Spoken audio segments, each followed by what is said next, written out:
Good morning, everybody. It's Pastor Simpson again. It's great to see you, even if I can't see you face to face. I hope you had a really good half term and you were able to do some things. I know it's still very limited about what we can do, but I hope you're really cracking on and doing the very, very best you can. I wanted to share a little bit before I started about something that I'm learning to do, because you know what? Doesn't matter how old you are, you're always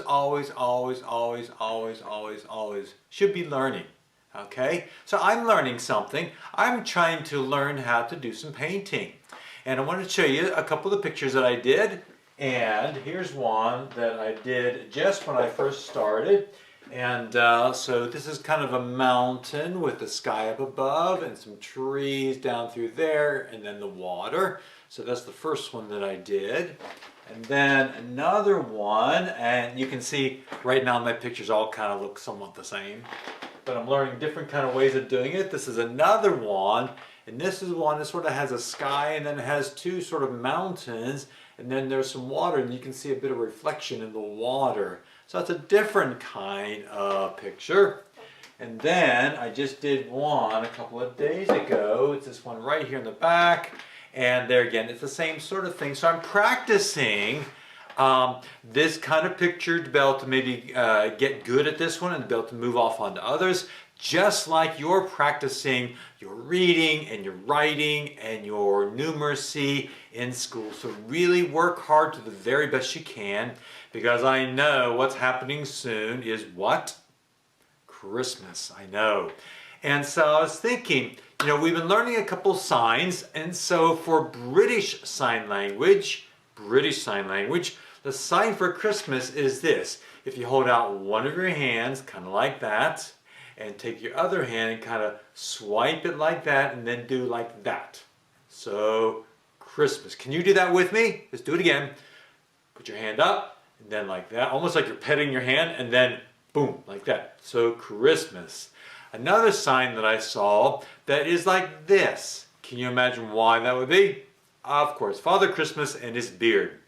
In American Sign Language, which is what I learned, was Christmas can be like that or like that for Father Christmas, but also they could take your arm and then you have a shape that looks like that, like a C, and then you do that almost like you're lifting up your Christmas tree. So a couple of signs to get us started thinking about Christmas. So I'm going to try a couple of new things, something that I've been working on.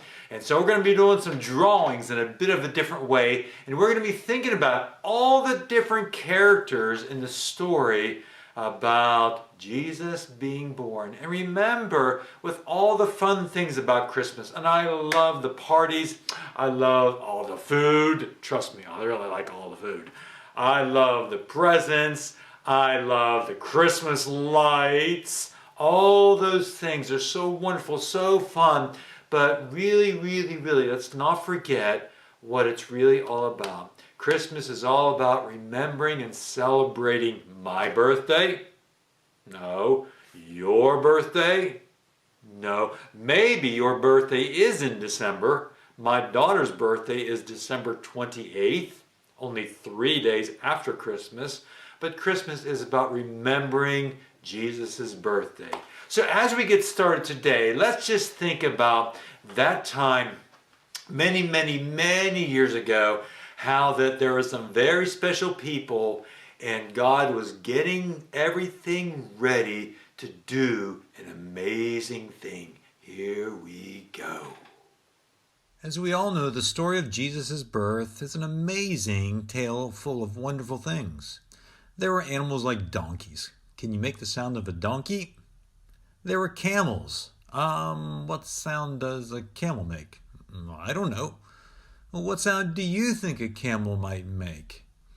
There's travel and danger and mysterious stars and crowds of people and, don't forget, a miracle birth. And of course we all know the story of Mary and Joseph and Jesus being born and the donkey and the camels and the angels were all gathered at the seaside. What?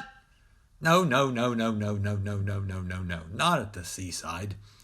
The story started in another part of the world, far from Rosington. There's lots of rocks and sand and trees and houses. Well, in some ways it wasn't so different from Rosington, but in many ways it was. But a long time ago, children didn't have mobile phones or iPads to play with, but they still played. School was different too. Most children learned at home from their parents. The boys would often learn a skill from their father, and Joseph was a joiner. He worked with wood. Quite often the girls would learn various skills from their mothers and would maybe sell things on the market. Our story begins with a young woman named Mary. She was probably 16 or 17 years old when an angel visited her and told her that she was going to have a baby in a very, very unusual way. The baby will have no daddy, like we have. Doesn't that seem strange? But God would allow Mary to be pregnant in kind of like a magical way. You know, God is very strong and can do anything He wants to do, even if we don't understand how He did it. God has done all kinds of things. For example, remember we talked about it?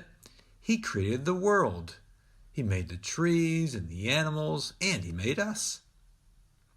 He made us with arms and heads and legs and bodies and all kinds of things. And in the story that we've told in assembly before, Jesus took a small bit of bread and fish and made a whole bunch of bread from it to feed loads of people. Well, I don't know how He did it, but remember, God can do anything. Well, let's get back to Mary now. When the angel Gabriel spoke to Mary, she was scared. Well, I would think so. I think I would be scared too. When the angel told her these things, she was puzzled and scared and asked how this could happen. And the angel said that God Himself would do this amazing thing. All she had to do was trust that God was going to do this wonderful thing and that He would look after her. Wow, what a beginning to this story. But you know what? It is just the beginning. The Bible. I hope you enjoyed listening and watching as the story of Christmas begins with Mary and the angel coming to visit Mary. But before we finish and we say goodbye, I just want you to think just for a moment. You know, Mary was willing to listen to the angel, what God had wanted for her, and she's willing to say yes and obey. How about you? Are you good about listening to your teachers? Are you good about listening to your parents or whoever looks after you and not saying, no, I'm not going to do something? Or are you willing to listen and obey? Are you willing to do things that your teachers ask you to do without moaning, without saying, oh, I'll do it in a minute, or I'll do it later? How about at home? How about at home? So, can we learn from Mary how to do these things and to listen and to obey? And then next week we're going to pick up with the story again and see what happens. We'll see you next week.